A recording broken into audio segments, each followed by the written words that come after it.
In this video, we're going to talk about how to find the least common denominator of two rational expressions. So, to find the least common denominator, we want the least common multiple of the two denominators. So, a simple example, 2/3 plus 1/6. If we look at our two denominators, the multiples of 6 would be 6, 12, 18, so 6 times 1, 6 times 2, 6 times 3. And then we look at the next denominator, 3. 3 times 1 is 3, 3 and 2 would be 6, 3 and 3 would be 27, and we have a short list of multiples.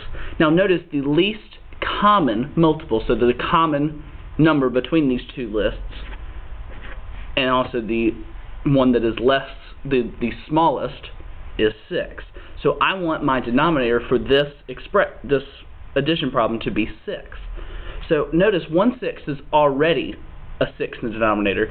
So in order to get 2/3 as a denominator with 6, I'm going to multiply it by 2 over 2. And when I do this, I get the fraction 4 over 6 plus 1 over 6. And then I can easily add the fractions and get 5 over 6. So to find one of a more complicated example with rational expressions, let's look at the example 2 over 3a minus 5a plus 3 over 3a plus 15. When you're first going about this, what you should look for is, can you simplify any of the denominators? So when you look at 2 over 3a, you see we cannot simplify 3a any further, so we just rewrite the expression. But then when we look at 3a plus 15, you should see that we can factor out a 3. So when I factor out a 3 from each term, I'm left with a plus 5, because when I distribute the 3 back out, I'll get this original expression.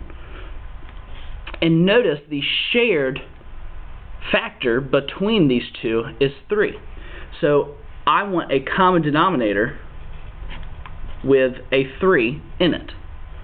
So then I have to look at all the other pieces of the denominator. So here I have an a, so a is going to be in my common denominator, and then I have an a plus 5. So a plus 5 is in the common denominator.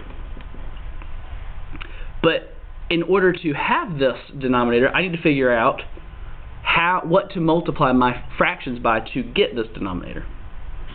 So for this first one, in order to get an a plus 5, I have to multiply a plus 5 over a plus 5.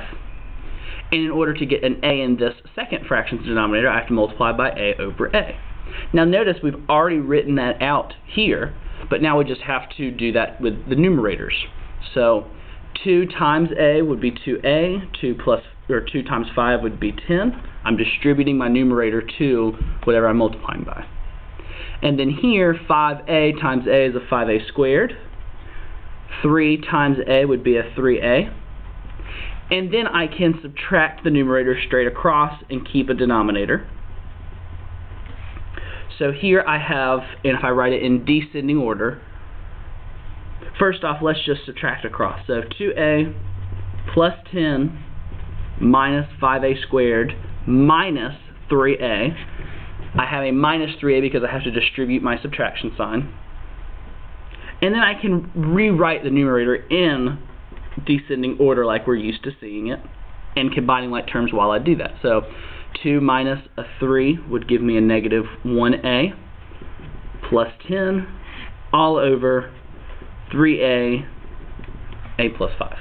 Once you do this step, you should look and see where you can simplify, or if you can even simplify. And in order to do that, you would try to factor the numerator, and then see if any of those factors would cancel. At this point, we don't have anything we can factor this down to. I hope this helps in clearing up a little bit of the misconceptions on finding common denominators. The steps for this are to factor the denominators and figure out which factors are shared and which you need to add to one of the expressions. Thanks for watching.